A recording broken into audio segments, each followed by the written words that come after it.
Good morning, everybody, and welcome to the March 22nd, 2023 Facilities Committee meeting.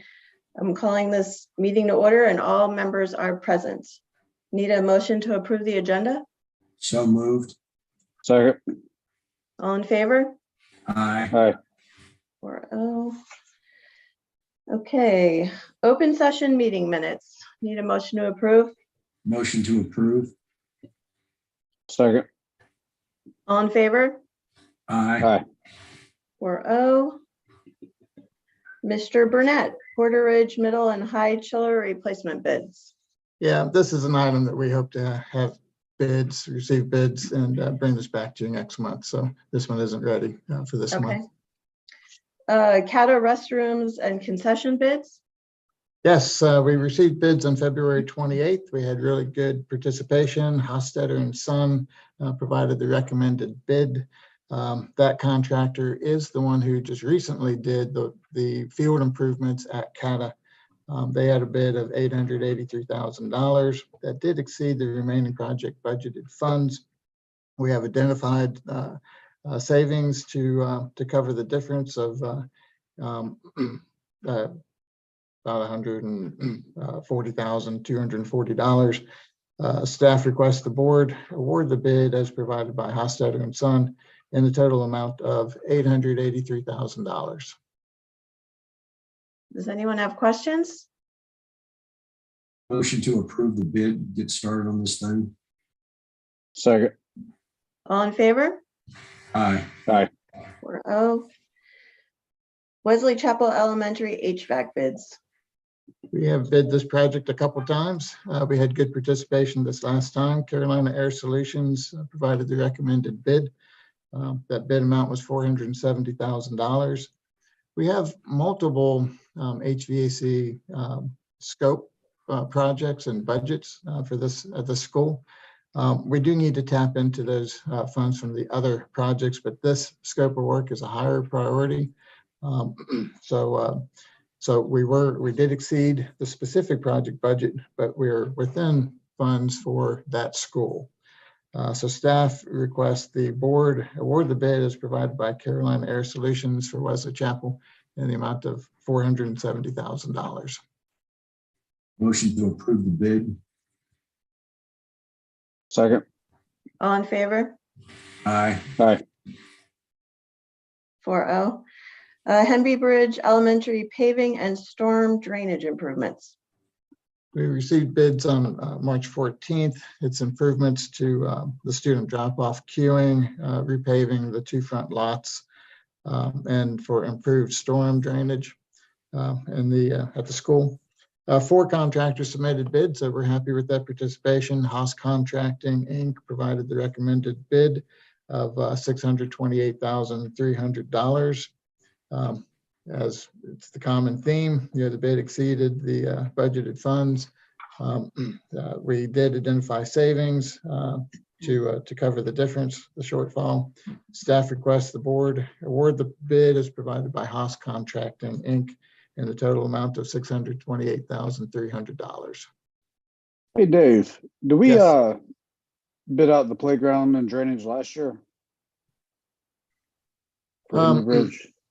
I don't believe so. I know we had it as a CIP item, and this is touching the playground. It is dealing with the drainage at the playground. We are relocating a couple pieces of equipment. Yeah. Because of drainage issues. And like I said, the storm drainage on this is going to basically serve that playground and serve the entire front of the school as we move from west to east towards the drainage feature, the drainage pattern of that school. Okay. I was just thinking we already bid on it last year, but it could just be, I was getting confused with the CIP. I knew it was in there, but. It might be. Any other questions? Motion to approve the bid. A second. All in favor? Aye. Aye. 4-0. Fire inspection and repairs change order. Yes, we have completed about $72,000 worth of repairs to existing fire system equipment at various schools. We're still going through that process. So we have remaining schools to do. So we are anticipating possibly the need for an additional $70,000. Combined, that will exceed the $100,000 change order threshold for Board of Education approval. So we want to go ahead and go get that approval now. And we don't exactly know how much we're going to be spending, but we do anticipate it's going to be more than $100,000. So staff is requesting the board to approve the change request for a total of $142,000. Any questions? Motion to approve. Second. All in favor? Aye. 4-0. Custodial flooring products sole source. Yes, so this one, we're changing a product, two products that were previously approved by the Board of Education back in 2018. Since we were changing those, we did want to bring that to you. And ultimately, with combined multiple purchases, we do anticipate the purchases will eventually exceed $100,000. So we want to get that purchase approval as well. Given that this is a specific product and there's a specific provider, we do also want to sole source, get approval to sole source this product. And so this is specifically with regard to wax and stripper flooring products. We seek the board to approve multiple purchases of floor wax and floor stripper that will eventually exceed $100,000, and to sole source the purchase with Interstate Solutions. Any questions? Motion to approve the sole source contract. Second. All in favor? Aye. 4-0. Amendment to lease with BOCC. Ms. Morris?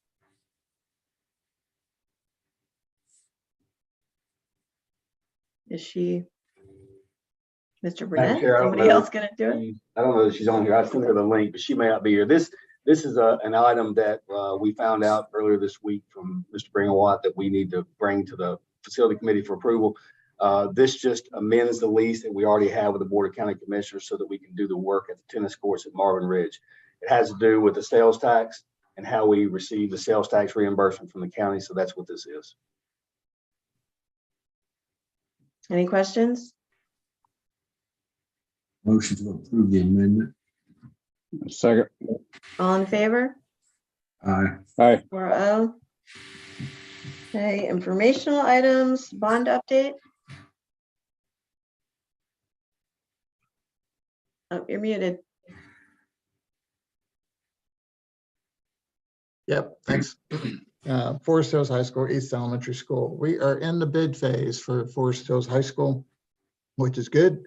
It's great. Actually, we're anticipating receipt of bids next week, and we do anticipate starting the bidding process for East Elementary School next week. So a very, very pivotal time in the project. We'll also mention that we did hear back from NCDOT with regard to our TIA, which is a traffic impact analysis. And it appears as though NCDOT is not requiring off-site work, and that to include not requiring our left turn and right turn deceleration lane into our site from old Highway 74. But what I did ask is that we continue to bid that scope as a bid alternate, so we will have a separate price for that work, and we can determine at that time whether we can and want to pursue doing that work. Again, it appears not to be a requirement, but it may be something that we feel we want to do if the funds are available. It will be a bid alternate. As I said, the projects are out to bid or about to go out to bid. The approval schedule is Forest Hills High School, as we're seeking a May Board of Education approval, and for East, a June Board of Education approval. And just, quickly, the concerns, of course, budget, it's a volatile time. We did hear some good news, from a project that bid in Gaston County, so it gives good reason to be optimistic. But again, it's volatile. And the other concern is, of course, availability of certain materials. So we will, as we go through the bid process, we'll get more information from the bidders on any of those issues. Hey, Dave, are we doing geothermal at Yes, both we are. sites? Yes. Okay. Yeah, both schools. Cool. Dave, how many contractors have we sent the bids out to or contacted to see if they're interested in bidding? Right. So the CM at risk process is part of the pre-construction services. And they have pre-qualified a number of contractors, in many cases, as many as, we'll say 4 or 5, per package. In this particular case, I believe we have the CM at risk contractor, which is Shelco, has about 53 different bid packages. If I'm not mistaken, it's in that order of magnitude. Which is good.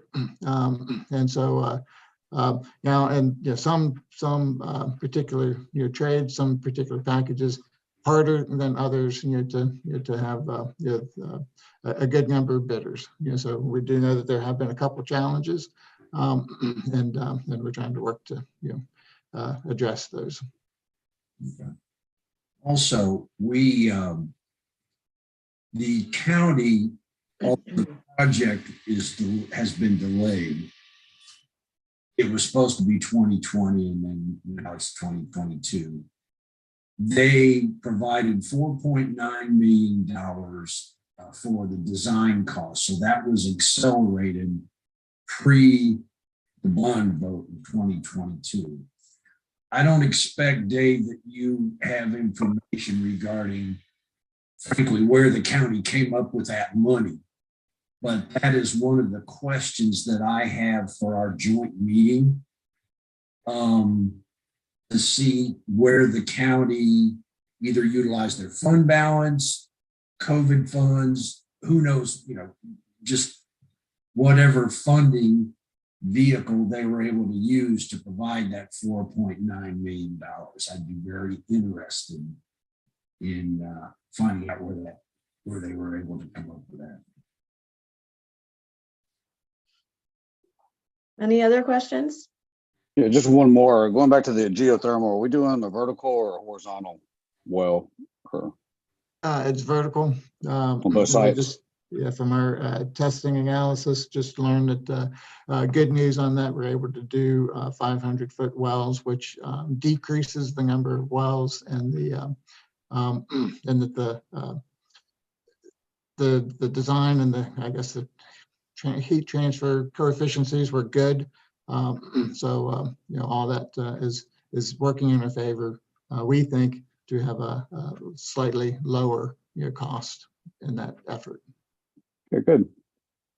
Dave, are we able to use geothermal there because we have enough land, and other school facilities we can't because they're either landlocked or don't have enough land available to utilize geothermal?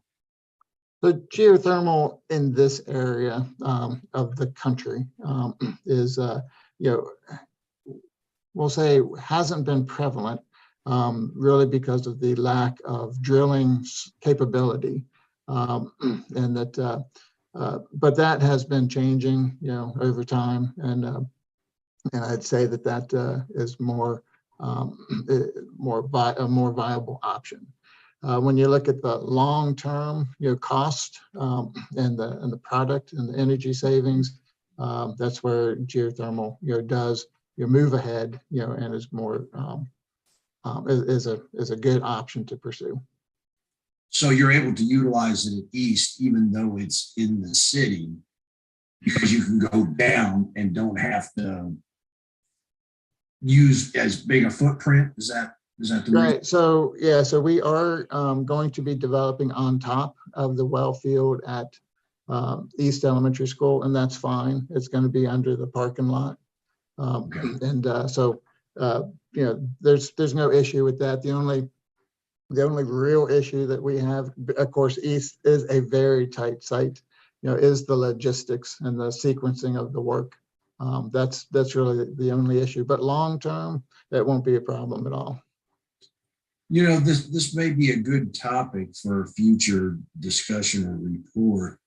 The fact that we're utilizing this, I want to say, alternative energy option, and what the long-term benefits are as far as the cost return calculations on it. I think it would be it could be interesting for the public to see. I assume the upfront costs are higher, correct? Yes, that's correct. Long term, when you look over the span, maintenance, energy use, the system hopefully will last longer than a traditional system, or easier to upfit as necessary or repair. And so the long-term cost return is favorable. This might be an interesting topic to delve into in the future. I tell you one other benefit that we experience and deal with and is difficult, at the school level, is where we have these mornings where we need the boiler on, and the afternoons where we need the chiller on. Many school systems can't deal with that. They say come October 15th, it's going to be heat, and come April 15th, it's going to be air conditioning, and that's what it is. And if you're uncomfortable in between there, they really can't do anything about it. What we what this particular system allows us to do is you can have heating, on one side of the corridor and air conditioning on the other side of the corridor due to solar orientation. And and that is a very efficient way for this system to work. So you can have, whatever you need, in those classrooms, and it doesn't hurt your efficiencies. In fact, in some cases, it helps your efficiencies. So we'll be able to provide what the space demands when it demands it, as opposed to having to wait a couple hours, for the changeover to occur. Do you anticipate moving forward, hopefully with other projects like a new Parkwood, and even the retrofit of the old Forest Hills High School for a new middle school to be able to utilize geothermal? So for existing schools, and certainly we can talk about this, offline and things like that. Happy to go. That's a great subject. For existing schools where we have an existing plant, of course, we want to look at that infrastructure that's in place, what we can utilize and things like that. For new, certainly it does look like geothermal, has a lot of advantages. And again, it is, the modeling of it appears to be the most cost-effective long-term solution. Okay. Well, perhaps we can figure out some kind of forum where that can be discussed, or presentation or something like that. I'll leave that up to you and Sarah to decide what might be the best forum for that. But I think it's a noteworthy discussion. Thank you. Any other questions? If not, we'll move on to the construction update. Happy to let you all If there's any know. questions. For Piedmont High School, the track replacement and the football field, the synthetic turf football field, that project is going well. The schedule seems to be good.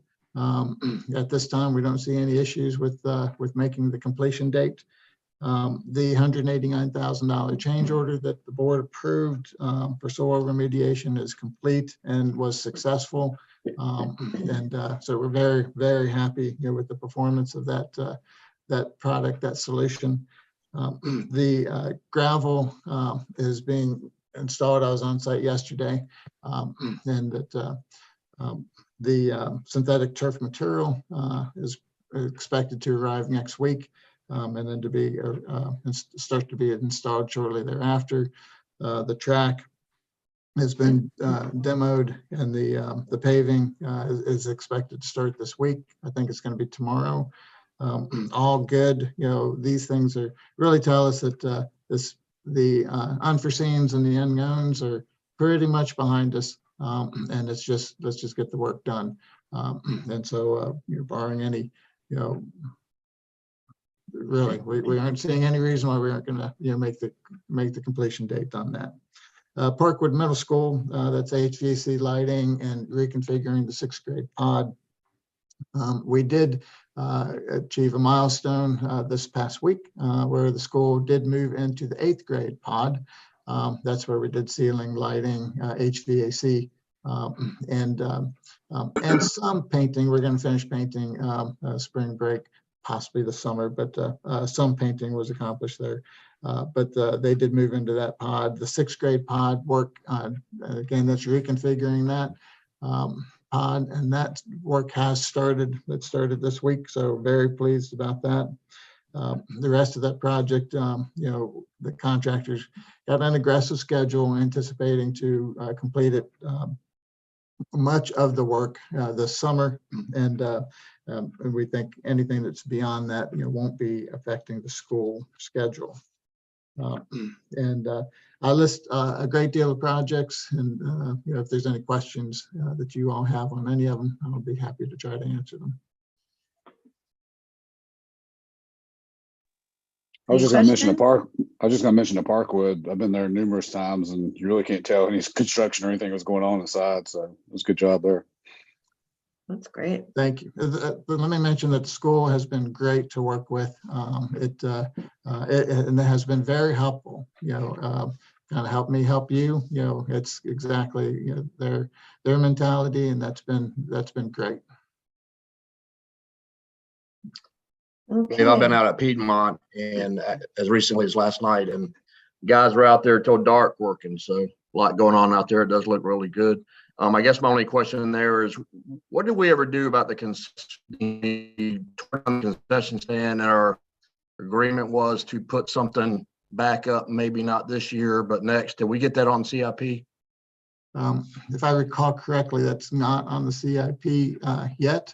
I think what we were looking to do is to finish the project, and that it would go. That would be a good discussion for next fall on that. We are improving the existing concessions on the home side in an effort to kind of buy some time, on that. But I think that was the plan, was to finish the project first, and then let's pursue the visitor concessions through the next CIP. Colin, is that what that was not my understanding? Is that what, Mr. Moore, is that what you agreed to? Yeah, that's what we talked to Mr. Stamey about, was to get through the project this spring. And they would use the existing concession stand. We'll make the improvements there, and then we'll see kind of where we are with the project, with the track being completed, and we'll review that with Mr. Stamey then. That was kind of the plan that we had with him. But I'll revisit that with him and confirm that's his understanding. Thank you. I'm sorry, Mr. locking up. Yeah, sorry. Surplus, Mr. Burnett? I've got one more question too about Oh, yes. Piedmont. With the turf field, do they have the equipment to maintain that, or will they be getting the equipment? They will receive that. Okay. That's all. Any other questions? No? Surplus? We have no surplus to declare this month. Okay. Looks like our next meeting is April 26th at 9 a.m. via Zoom. And I need a motion to adjourn. Motion to adjourn. Second. All in favor? Aye. Hi.